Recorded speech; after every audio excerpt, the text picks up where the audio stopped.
Radio वर्षा है। वर्षा times में आपका स्वागत है। फुलवरिया के विभिन्न गांवों में जमीन विवाद को लेकर 5 प्राथमिकी दर्ज।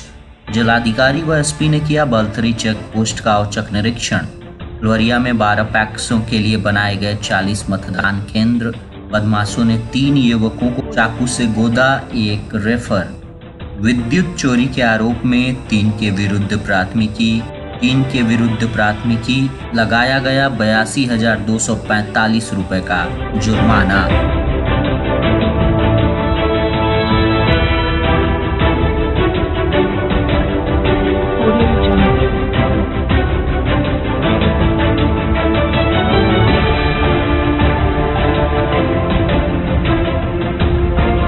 वर्षा टाइम्स के साथ मैं नवनीत। अब वर्षा टाइम्स विस्तार से। फुलवरिया संवाददाता के अनुसार क्षेत्र के विभिन्न गांवों में भूमि विवाद को लेकर हुई मारपीट में अलग अलग 5 प्राथमिकियां दर्ज कराई गई हैं, जिसमें 25 लोगों को आरोपी किया गया है। प्रथम प्राथमिकी शिवपुर थाने के मुरार बतरहा गांव निवासी सेवानिवृत्त शिक्षक जयप्रकाश नारायण सिंह ने दर्ज कराई है, जिसमें कोयलादेवा गांव निवासी योगेंद्र चौधरी उर्फ लोहा चौधरी व अन्य को आरोपी बनाया गया है। मुरारी बतरहा गांव निवासी साजिशकर्ता संतोष कुमार सिंह के विरुद्ध फर्जी तरीके से दस्तावेज तैयार कर खतियान जमीन पर जबरन कब्जा करने का आरोप लगाकर ये प्राथमिकी दर्ज कराई गई है। दूसरी प्राथमिकी कोयलादेवा गांव निवासी दिनेश तिवारी ने दर्ज कराई है, जिसमें उनके घर के पीछे वाली खाली पड़े जमीन पर अवैध रूप से कब्जा करने को लेकर गांव के ही निवासी प्रेम कुमार व अन्य को नामजद किया गया है। वहीं उसी गांव के दूसरे पक्ष की नित्यानंद ठाकुर की पत्नी सुशीला देवी ने खाली पड़े जमीन पर कूड़ा रखने को लेकर मारपीट करने का आरोप लगाते हुए दिनेश तिवारी व उनके पुत्र सहित अन्य को आरोपी बनाया है।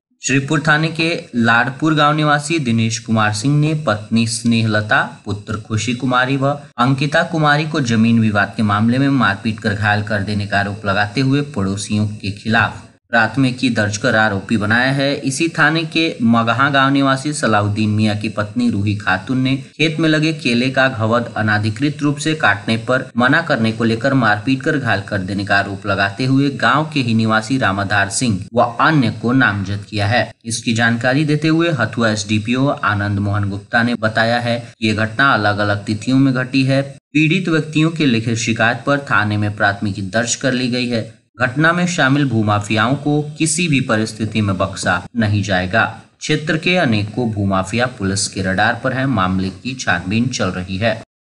गुरुवार को जिला पदाधिकारी प्रशांत कुमार सीएच एवं पुलिस अधीक्षक अवधेश दीक्षित ने बलथरी चेक पोस्ट का औचक निरीक्षण किया। निरीक्षण के क्रम में पदाधिकारी द्वारा वहां उपस्थित कर्मियों, वहां की कार्य पद्धति की गहन जांच पड़ताल की गई। जांच के क्रम में डीएम ने सभी कर्मियों के पद, नाम और चेक पोस्ट पर कार्य करने की अवधि के बारे में विस्तृत विवरण प्राप्त किया।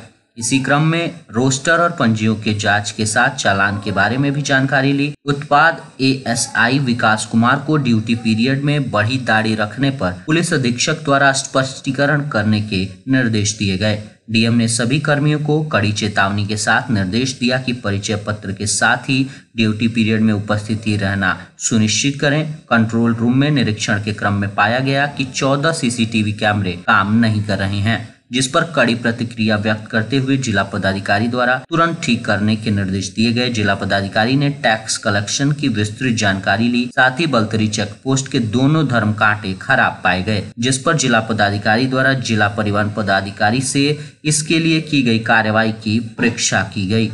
वहीं मौके पर उत्पाद निरीक्षक चौधरी सूर्यभूषण तथा आरटीओ प्रमोद भारती भी मौजूद रहे।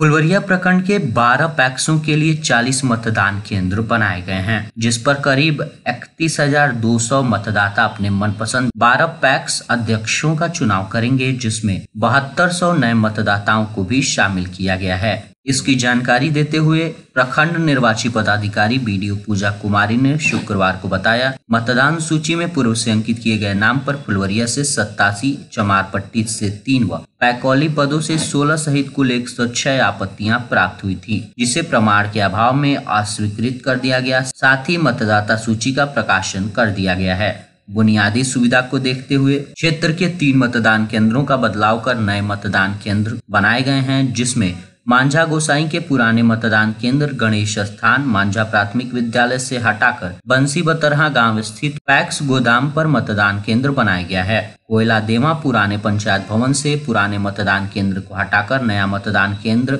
नवनिर्मित पंचायत भवन में रखा गया है। इसी तरह बैरागी टोला पुराना मतदान केंद्र पैक्स गोदाम से हटाकर राजकीय प्राथमिक विद्यालय दुलारपुर में किया गया है। पैक्स अध्यक्ष व कार्यकारिणी सदस्य पद के लिए होने वाले चुनाव कार्य में तेजी लाई गई है। 12 पैक्सों में कुल 3000 नए मतदाताओं को शामिल किया गया है। मतदाता सूची का प्रकाशन होने के साथ ही चुनाव कार्य में और तेजी आने की संभावना है।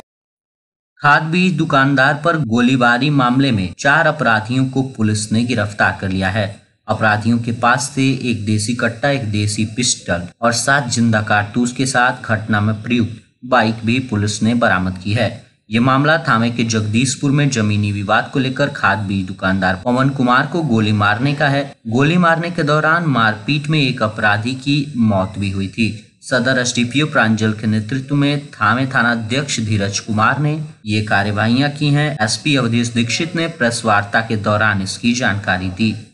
गोपालगंज के जादवपुर थाना क्षेत्र जादवपुर शुक्ल गांव में अज्ञात बदमाशों ने 3 युवकों को चाकू से गूंद दिया, जिसमें 3 युवक पूरी तरह जख्मी हो गए। वहीं एक की स्थिति नाजुक बनी हुई है, जिसे प्राथमिक उपचार के बाद बेहतर इलाज के लिए गोरखपुर रेफर कर दिया गया। जख्मी युवक की पहचान जादवपुर शुक्ल गांव निवासी राजेश्वर शाह के बेटे बिट्टू कुमार, जंग बहादुर सिंह के बेटे काश कुमार और हरी सहनी के बेटे छोटू कुमार शाह के रूप में की गई है। घटना के संबंध में बताया जा रहा है कि तीनों युवक गांव के ही एक पुल पर बैठकर बात कर रहे थे। तभी 4 की संख्या में पहुंचे बाइक सवार बदमाशों ने उनसे विवाद शुरू किया और देखते ही देखते चाकू से हमला कर दिया। इस हमले में तीनों युवक बुरी तरह जख्मी हो गए, जबकि मौके का फायदा उठाकर चारों हमलावर फरार हो गए। घटना के बाद स्थानीय लोगों ने जख्मियों के परिजनों को सूचित किया और सभी को इलाज के लिए गोपालगंज सदर अस्पताल में भर्ती कराया गया, जहां जख्मी बिट्टू की स्थिति बिगड़ने पर उसे रेफर कर दिया गया। फिलहाल घटना की जानकारी पुलिस को होने के बाद पुलिस घटनास्थल पर पहुंची और जांच पड़ताल के बाद जख्मी युवकों के परिजनों से बात कर जांच शुरू कर दी है। साथ ही जादवपुर थाना अध्यक्ष ने बताया है कि चाकू लगने से 3 युवक जख्मी हुए हैं। एक की स्थिति नाजुक है, गोरखपुर में इलाज किया जा रहा है। अभी तक आवेदन प्राप्त नहीं हुआ। प्राप्त आवेदन के आधार पर मामले की जांच कर कार्यवाही भी की जाएगी। विजयपुर विद्युत उपकेंद्र के कनीय अभियंता अमित कुमार ने छापा मारकर 3 उपभोक्ताओं का कनेक्शन काटकर 82,245 रुपए जुर्माने की प्राथमिकी कराई है। कनीय अभियंता ने उपभोक्ता पर जुर्माना लगाते हुए बताया है कि 17 अक्टूबर को अपराह्न गुप्त सूचना पाकर थाना क्षेत्र के भेड़िया में अरविंद तिवारी का कनेक्शन काटकर तार जब्त कर लिया गया था तथा उनके विरुद्ध बिजली कंपनी का अवैध ऊर्जा का उपयोग 19,540 रुपए जुर्माना लगाया गया था। वहीं सुदामा चक के मैनेजर प्रसाद बिना पुरानी बकाया विपत्र का 31,359 रुपए जमा कराए अवैध रूप से पोल से तार जोड़कर विद्युत चोरी का उपयोग कर रहे थे। उनका 2016 के अगस्त को ही विद्युत कनेक्शन बकाया राशि जमा नहीं करने के कारण कनेक्शन काट दिया गया था। पूर्व का बकाया 31,359 तथा वर्तमान में 19,540 रुपए का जुर्माना कुल 50,899 रुपए का जुर्माना लगाया गया है। इसी प्रकार सुदामा चक के कमरुद्दीन के विरुद्ध भी 11,806 रुपए विद्युत चोरी की प्राथमिकी दर्ज कराई गई है। पुलिस ने तीनों आरोपियों के विरुद्ध प्राथमिकी कर छानबीन प्रारंभ कर दिया। और अंत में सुर्खियां एक बार फिर। फुलवरिया के विभिन्न गांव में जमीन विवाद को लेकर 5 प्राथमिकी दर्ज। जिलाधिकारी व एसपी ने किया बलथरी चेक पोस्ट का औचक निरीक्षण। फुलवरिया में 12 पैक्सों के लिए बनाए गए 40 मतदान केंद्र। बदमाशों ने 3 युवक को चाकू से गोदा, 1 रेफर और विद्युत चोरी के आरोप में 3 के विरुद्ध प्राथमिकी लगाया गया 82,245 रुपए का जुर्माना। वर्षा टाइम्स का ये अंक यहीं समाप्त हुआ। नमस्कार।